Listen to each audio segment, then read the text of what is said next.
देखो, जीवन में जो परिस्थिति आती है ना, वो हमें क्या लगता है कि हमें पटक के गिरा के रुला के चली गई, लेकिन एक्चुअल में कोई भी परिस्थिति आपको परेशान करने के लिए नहीं आती है। परिस्थिति का सिर्फ और सिर्फ एक ही पर्पस मकसद होता है, आपको स्ट्रांग बनाना, मानसिक रूप से मजबूत बनाना, ताकि आप जीवन में और संघर्ष करके जीवन में सफलता अर्जित कर सको। देखो सुनो कैसे, आप देखो छोटे बच्चे को ना बॉल खेलते देखते हो, पटकता है। जितना बच्चा बॉल को नीचे पटकता है ना, बॉल उतनी ही तेज़ी से ऊपर जाती है। छोटा बच्चा होता है ना, प्लास्टिक के बॉल से खेलता है, वो तो बहुत कम टप्पा खाती है। बड़े बच्चे जो होते हैं रबर के बॉल से खेलते हैं, कॉस्को के या फिर कॉर्केट के हेवी बॉल, क्रिकेट वाले बॉल से खेलते हैं, या फुटबॉल से भी खेलते हैं, बास्केटबॉल के बॉल से खेलते हैं। तो बॉल जितना ज़ोर से नीचे धरती को टच करता है, चोट मारता है धरती पर, उतनी ही ज़ोर से उसको सपोर्ट देती है, बॉल ऊपर उछलता है। लाइफ के साथ यही लॉ रूल काम करता है। आपको जीवन की परिस्थिति और परेशानी जितना परेशान कर रही है ना, वो बेसिकली आपको परेशान नहीं कर रही है, वो आपको उठा रही है। ये आपके ऊपर डिपेंड करता है कि आप दिमाग में उस परिस्थिति को कैसे लेके चलते हो। अगर आप सकारात्मक रहोगे तो वो परिस्थिति आपको खुशनुमा खुशनुमा हाँ प्रतीत होगी, लेकिन अगर आप नकारात्मक रहोगे तो आपको परिस्थिति परेशान करते रहेगी। वो परिस्थिति आपको सिर्फ और सिर्फ निगेटिव रिजल्ट देगी, क्योंकि आप परेशान हो रहे हो तो आपका दिमाग ब्लॉक हो गया है। आप ना जीवन में एक चीज़ हमेशा ध्यान रखा करो, हर की लाइफ में परेशानी है। यहाँ कोई धरती पे ऐसा नहीं है कि परिस्थिति से परेशान नहीं हुआ है या उसके जीवन में बैड समय गलत समय नहीं आया, सबके लाइफ में आता है। लेकिन ये उस इंसान के ऊपर है कि उस परिस्थिति को कैसे पार किया, कैसे संभाला अपने आप को उस परिस्थिति में। जो आ रहा है वो प्री डेस्टिन्ड है, वो आएगा ही आएगा और आगे भी आता रहेगा, लेकिन अभी आपका दिमाग क्या सोच रहा है इस पर डिपेंड करता है।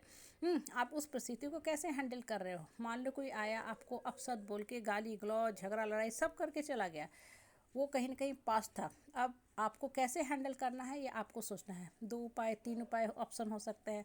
आप भी बराबरी में उसको मुंह लगाओ, गाली दो, उससे आपका दिमाग ख़राब होगा, बहस करोगे, कुछ नहीं मिलने वाला है।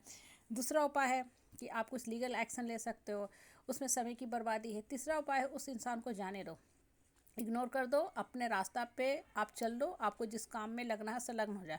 लेकिन वो अगर इंसान बार बार आपको तंग कर रहा है, अब आपका जीवन दुभर हो रहा है, आपको लग रहा है कि नहीं अब मुझे सुसाइड तक का नौबत आ रहा, तब आप अपने प्राण की रक्षा करो। खुल के बोलो, स्पष्ट बोलो, खुले शब्दों में बोलो, लीगल सपोर्ट लो और समाज परिवार के सामने अपनी बात रखो। कभी भी अपने जीवन का अंत मत करो।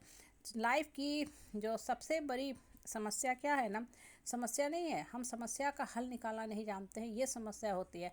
हम उसमें उलझ के घूमते रहते हैं। वॉशिंग मशीन में कपड़े होते हैं ना, सारे आपस में लटपटाए रहते हैं, फिर देखोगे वो मशीन भी नहीं चलती है, हेवी हो जाती है, क्योंकि सारे कपड़े जो है स्मूथ फ्लो नहीं हो रहा है। लेकिन कपड़ों को अगर अलग अलग सेग्रीगेट करके आप डालते हो, जीन्स अलग डाल रहे, छोटे कपड़े अलग डाले हैं, मोजे अलग डाल दिया, जल्दी धुल भी जाते हैं और काम भी स्मूथ हो जाता है। और जब सारे छोटे बड़े एक साथ मिक्स कर देने से ना, कपड़े आपको मिलते भी नहीं है। बहुत बार तो लटपटा के मशीन को भी ख़राब कर देते हैं।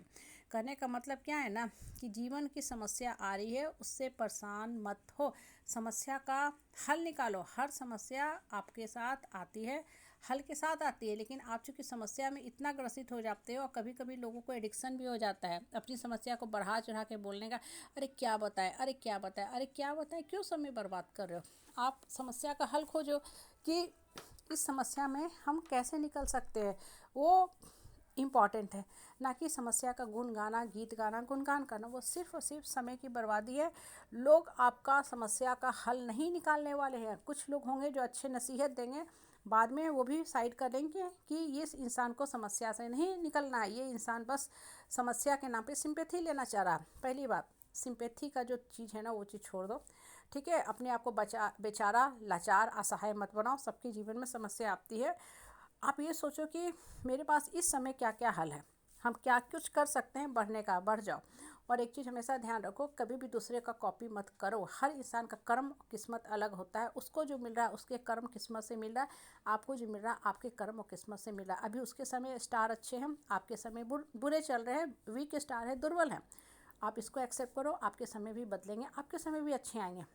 अगर आप दूसरे को देख रहे हो वो तो कर्म कर रहा अपना, पिछला अच्छा कर्म किया, आज भी अच्छा कर रहा है, तो वो लगातार बढ़ते जाएगा। और आपने पिछला खराब किए थे, भुगत रहे हो, और आज भी दूसरे को आप देख के अपने आप को कोस रहे हो, तो आज भी आपका खराब हो रहा है। इसलिए बोलते हैं ना, बाउंस बैक करो, टप्पा खाओ, झटके खाओ, चोट खाओ, लेकिन ऊपर उठो। जो इंसान उठने की शक्ति रखता है ना, वही जीवन में आगे बढ़ता है।